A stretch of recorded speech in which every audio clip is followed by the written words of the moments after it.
देखिए इनकी बौखलाहट क्या है। मैं अखिलेश यादव को बड़ा गंभीर नेता समझता था, फिर असलियत सामने आई और अब दिख रहा है कितने अपरिपक्व हैं और गंभीर भी नहीं है।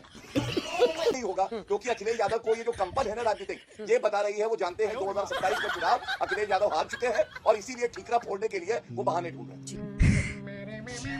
समीक्षा की अधिकारियों के साथ या वहाँ के लोकल जो बीएलओ उनके साथ बैठ के कि 3 लाख वोट कट रहे हैं समाजवादी पार्टी के। झूठ बोल रहे हैं। मेरी बात सुनिए और ये बताइए उत्तर प्रदेश के हमने 3 लाख वोट जो है समाजवादियों के काट दिए गए, तो ये कहां से चल रहा है? यानी पहले तो विपक्षी जो है वही एसआईआर के नाम पर हाहाकार कर रहे थे, अब तो सत्ताधारी पार्टी भी हाहाकार मचा रही है। तो दरअसल चुनाव आयोग जो है ना, इसका भी नामकरण कर देना चाहिए। भारतीय जनता पार्टी आजकल नामकरण करने के दौर में लगी हुई है। दिखाना नीचे करके खींच के मारेंगे मुंह पे, सारे दांत टूट जाएंगे। टाइम बहुत खराब आ गया। हेलो दोस्तों, कैसे आप सभी लोग, स्वागत है आपका हमारे इस नए वीडियो में।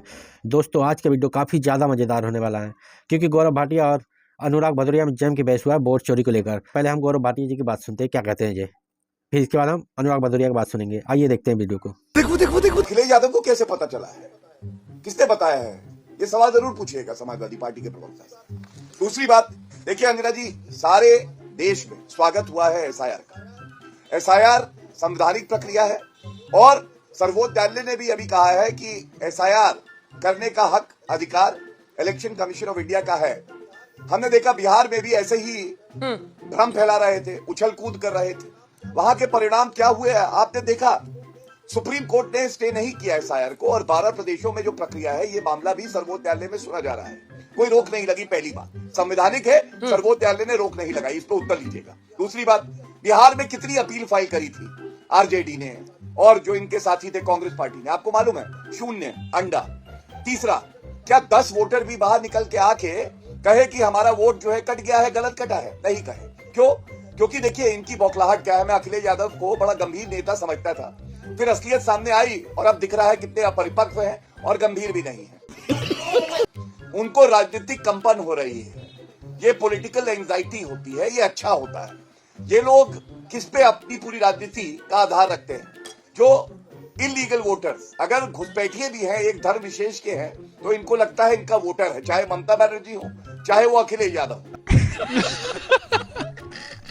मैं आज एक सवाल पूछता हूं, अंजना जी आप ये बताइए, एसआईआर संवैधानिक है, डॉक्टर BR अम्बेडकर जी का नाम लेते हैं, तो फिर एसआईआर का स्वागत क्यों नहीं करते? और इनका ही लीडर है अरविंद सिंह, आज उसका मामला सर्वोच्च न्यायालय में लगा हुआ था एसआईआर को लेके उत्तर प्रदेश में। उसमें नोटिस हो गया।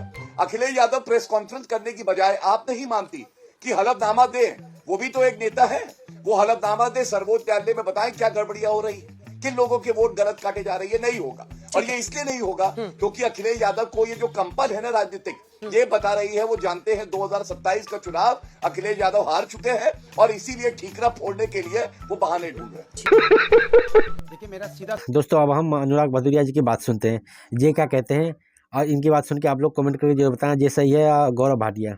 आइए देखते हैं इनकी वीडियो अब। देखिए मेरा सीधा सा जवाब है कि समाजवादी पार्टी के कार्यकर्ता और बीएलए वो तो लगातार वोट बनाने का, फॉर्म भरवाने का कार्य तो कर ही रहे हैं। साथ में भारतीय जनता पार्टी के जो सांसद जी हैं, जो पूर्व सांसद हैं, वो किस तरह की सूरत पाठक की भाषा का इस्तेमाल कर रहे हैं। उनको कैसे वो बैठ के कह रहे हैं मैंने समीक्षा की, मतलब किसके साथ समीक्षा की?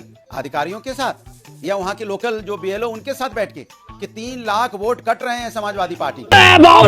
माने 3 लाख वोट अगर आप विधानसभा में काट देंगे, कहेंगे अभी तो 2 विधानसभा और बाकी है, तो इसके मतलब आप अपने वोट बढ़वा रहे हैं और समाजवादी पार्टियों के वोट कटवा रहे हैं। तो साफ साफ वो कह रहे हैं, तो मैं नहीं कह रहा हूं, ये तो इनके नेता वहां के कह रहे हैं ना, जो हारे हुए हैं। हारे हुए वहां के जो सांसद वो कह रहे हैं कि 3 लाख वोट ऑलरेडी वो किनके वोट हैं, ये हमारे नहीं हैं, ये समाजवादियों के हैं। आप सोचिए, आप ये वोट कटवाने का काम कर रहे हैं इनके नेता। एक तरफ उत्तर प्रदेश के मुख्यमंत्री जी वो कह रहे हैं कि 4 लाख वोट कट गए। उनको कैसे पता चल गया कि 4 करोड़ वोट यहाँ अभी कट गए? बात तो सही है। 4 करोड़ वोट कैसे कट गए? अभी तो मैंने उनसे पूछ ही लिया था अनुराग जी। ये अंजना जी, सबसे पहले तो मैंने आपको दिखाया 12 दिसंबर को अखिलेश यादव ने कहा 3 करोड़ वोटर जो हैं वो काटे जा रहे हैं। कैसे पता चला अखिलेश यादव को? ये सवाल आपने पूछा ही नहीं। पूरे देश ने देखा। मैंने अखिलेश यादव का 12 तारीख का वक्तव्य बता रहा हूँ, 3 करोड़ वोटर काटेगी इलेक्शन कमीशन। ये कैसे पता चला? ये सवाल तो बनता है ना, नहीं उत्तर देंगे। ये बड़ी अच्छी बात कही है। बात तो बिल्कुल सही है। आगे सुनते हैं इनकी बातें क्या होती है। बहुत महत्वपूर्ण एक जानकारी देगा, लेकिन उससे पहले मेरा एक सवाल है। उनसे पूछेगा एसआईआर का फुल फॉर्म बता दें और ये भी बता दें साथ में SRO क्या होता है। ये सारा जो है एसआईआर प्रक्रिया से ही जुड़ा हुआ मामला है। ठीक है। और समाजवादी पार्टी के कितने बीएलए हैं ये जानकारी इनको है कि नहीं है, क्योंकि हमसे चर्चा करने आए हैं। तो एसआईआर का फुल फॉर्म और एसआरओ और कितने जो है इनके बीएलए हैं इसकी जानकारी। ठीक है। अभी मजा आएगा ना भिड़ो। ये उत्तर प्रदेश में बीजेपी के कितने बीएलए हैं मालूम है? आप पहले बताओ हम ना। तो बता देंगे, मालूम है? हाँ मैं बता नहीं भारतीय जनता पार्टी के उत्तर प्रदेश में कितने बीएलए मैं बता हैं? देता हूं। मैं कह रहा हूं उत्तर प्रदेश में बीजेपी। अच्छा इतना ही बता दो, इतना ही बता दो। सुनिए सुनिए, 1,59,000 इतना ही बता दो। 1,59,000 लखनऊ के अंदर में 1,59,000 बता रहे हैं उनके ये झूठ बोल रहे हैं। अब तो मेरी बताओ। बात सुनिए, मेरी बात अरे सुनिए, गिली हो गई मेरी बात बात। सुनिए। और ये बता दीजिए उत्तर प्रदेश के लखनऊ कि अंजना जी कांग्रेस पार्टी कभी भी एसआईआर के खिलाफ नहीं है, लेकिन जिस तरह से अब हम कांग्रेस प्रवक्ता की बात सुनने वाले हैं। इनकी बात सुन के आप लोगों को क्या लगेगा कमेंट करके जरूर बताना। आइए देखते हैं इनकी वीडियो भी। एसआईआर की प्रक्रिया चल रही है, हम उसके ऊपर आक्षेप उठाते हैं, उसके ऊपर प्रश्न चिन्ह उठा रहे हैं। मैं आपको याद दिलाना चाहूंगा कि कुछ दिन पहले ही नवदीप रूनिया जो हैं, वहां के जो इलेक्टोरल ऑफिस है उत्तर प्रदेश के, उन्होंने एक प्रेस कॉन्फ्रेंस में कहा था कि 99.8% फॉर्म जो है वो हमने बांटे हैं और 99.6% फॉर्म जो है वापस आए और डिजिटाइज हुए हैं। और फिर वही कहते हैं कि हमारे 2,91,00,000 फॉर्म जो है वो नॉन कलेक्टिव फॉर्म है, यानी कलेक्ट ही नहीं हुए। तो ये फॉर्म कहां गए? उन्हीं के आंकड़े और उन्हीं का 2,91,00,000 रुपए का 91 लाख का आंकड़ा। तो इसके बावजूद अगर योगी आदित्यनाथ को 4 करोड़ का आंकड़ा मिलता है, इनके दूसरे एक पूर्व सांसद जो है सुब्रत जो है वो कहते हैं कि कनौज के अंदर हमने 3 लाख वोट जो है समाजवादियों के काट दिए गए, तो ये कहां से चल रहा है? यानी पहले तो विपक्षी जो है वही एसआईआर के नाम पर हाहाकार कर रहे थे, अब तो सत्ताधारी पार्टी भी हाहाकार मचा रही है। तो दरअसल चुनाव आयोग जो है ना, इसका भी नामकरण कर देना चाहिए। भारतीय जनता पार्टी आजकल नामकरण करने के दौर में लगी हुई है। जब से नेशनल हेरिटेज बात तो सही है, राजा का नाम चेंज हो जा रहा है। संलिप्तता सामने आई है तो पूरा देश तो ये कह रहा है कि राहुल गांधी और सोनिया गांधी ने कांग्रेस पार्टी को चूना लगा दिया। अब गौरव भाटिया की जरा बात सुनते हैं, कांग्रेस प्रवक्ता क्या बोलते हैं। और ये यहाँ चूना चूना कह रहे हैं। मैं तो कांग्रेस पार्टी से ये कहूंगा, रायता किसने फैलाया?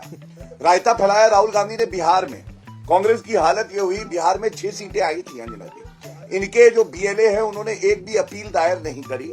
और सबसे बड़ी बात है, जो ओमर अब्दुल्ला है वो तो इंडी अलायंस के साथी हैं। उन्होंने कहा एसआईआर कोई मुद्दा नहीं है। पहले तो अपने साथी गठबंधन जो है फर्जी उनको वोटर तो समझा SIR के दीजिए, बाद हुए, फिर आके उसका टीवी उत्तर पे दीजिए बोलिए। ठीक है। बीच में नहीं, मैं आ रही हूँ अंग्रेजी साप्रसाद। बीच में ना ठीक है। इसके अंदर में मैंने पहले बताया था, फिर रिपीट कर रहा हूं, जो असम के लोगों को जो उन्होंने नौकरी दी थी नगर निगम में, तो यही लेके आए थे ठेके पे। और आज उनको बताते हैं कि बांग्लादेशी हैं। सवाल उठता है कि आप समाज के अंदर में खाली एक कहते हैं ना मुद्दों से ध्यान भटकाने की बात कर रहे हो। बिहार में तो 390 घुसपैठिए निकाल पाए ना आप? कितने घुसपैठिए आपने बिहार में निकाले? 390। उत्तर प्रदेश में यही हमारे चुनाव आते ही आपको घुसपैठिए याद आते हैं और चुनाव खत्म होते ही घुसपैठिए खत्म हो जाते हैं। तो घुसपैठिए अगर आए तो भी आपकी जिम्मेदारी है और घुसपैठिए निकालने की भी आपकी जिम्मेदारी है। और 2014 के बाद से आपने कितने घुसपैठिए आज तक निकाले हैं? आंकड़ा देके जाइए। अंजना जी से पूछे 2014 के बाद कितने घुसपैठिए निकाले? मैं आंकड़ा बताता हूं, इनसे पूछे कितने निकाले 2014 के बाद। बात तो सही है। अभी ये भी बात सही है। और क्या, मैं समाजवादी पार्टी की टूटी साइकिल जैसा प्रवक्ता गौरव भाटिया की भी बात बिल्कुल सही है। नहीं हूँ जिनको एसआईआर और एसआरओ के बारे में पता नहीं है। अब तो घुसपैठिए अंदर नहीं घुस पाए। हमने बॉर्डर फेंसिंग करी, थर्मल इमेज कैमरा लगाए और ये सबसे बड़ी उपलब्धि है कि 11 साल में भारत सुरक्षित हुआ, घुसपैठिए नहीं आए। अब इनके सवाल का उत्तर भी दे देता हूँ। इन्होंने कहा हमने कितने निकाले बताऊं? ये अंगूठा अखिलेश भाई का नीचे करके दिखाना, वही आजकल हार रहे हैं चुनाव। ठीक है, इज्जत रखोगे तो इज्जत मिलेगी। वैसे लोग थूकते हैं, लखनऊ में 2 बार जमानत जब्त हुई है तुम्हारी, सबको पता है। चुप हो जाओ। बात बिल्कुल सही है, लगाया तो था, देखते हैं। सुनिए, भाजपा ने अब तक 81,930 शांत कराइए अंजना जी, बदतमीजी कर रहे हैं। 2 कौड़ी की हैसियत नहीं है, केवल यहाँ घटियापन करने आते हैं। ये अच्छी चर्चा ऐसे नहीं हो सकती। ये अंगूठा अखिलेश यादव को दिखाना नीचे करके, खींच के मुंह पे सारे दांत टूट जाएंगे। जूते चप्पल उठा के खड़े। मजा आया। तो दोस्तों, आप लोगों ने वीडियो आखिर तक देखा है तो मुझे उम्मीद होगा आप लोगों को वीडियो जरूर से पसंद आया होगा। अगर पसंद आया तो कृपया इस वीडियो को लाइक करके चैनल को सब्सक्राइब जरूर से कर देना और अपनी राय कमेंट बॉक्स में देना ना भूलिएगा। तो फिर मिलते हैं अगली वीडियो में।